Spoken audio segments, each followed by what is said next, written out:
রাত ১০টা বাজে, সোনা এত রাতে কোথায় যাচ্ছে? কি জানি। এই সোনাই, কোথায় যাচ্ছিস এত রাতে? কোথায় যাচ্ছিস বা এত রাতে? উফ, তোমাকে কেন বলবো আমি কোথায় যাচ্ছি? আমাকে ফার্দার আর তুমি এসব জিজ্ঞেস করবে না। আমি আমার মা বাপিকে বলেই বেরোচ্ছি, তোমাকে বলার প্রয়োজন মনে করি না, বুঝেছ? তুমি তোমার চরকায় তেল দাও।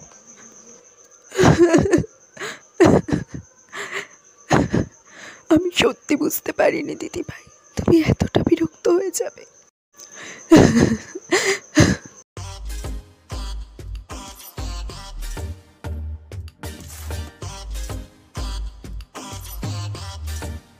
এই বাবু, কি করছিস তুই এগুলো? ওহ গ্র্যানি, আমি এখন ডান্স প্র্যাকটিস করছি, তুমি যাও এখন। আমি আর পারছি না থাকতে। হয় তুমি তোমার মার সাথে থাকো, আর না হলে আমার সাথে থাকো। আমি তোমার মাকে নিয়ে সংসার করতে পারবো না। মালিনী, আস্তে কথা বলো, বাইরে মা আছে, শুনতে পেয়ে যাবে। কি হয়েছে? শুনতে পেলে পাবে। আমি কি ভয় পাই নাকি তাকে? সারাটা দিন আমাকে বিরক্ত করে মারে, এমনকি আমাদের মেয়ে আর ছেলেকেও জ্বালিয়ে মারে।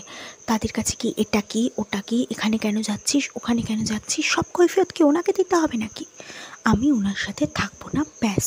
আচ্ছা আচ্ছা, ঠিক আছে, তুমি শান্ত হও, আমি মায়ের সাথে কথা বলবো, তুমি চিন্তা করো না।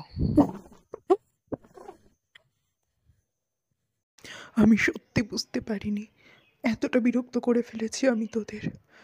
তোদের এই বিরক্তির কারণ হয়ে আমি এই বাড়িতে থাকতে চাই না, তাই চলে যাচ্ছি। তোরা ভালো থাক, সুখে থাক।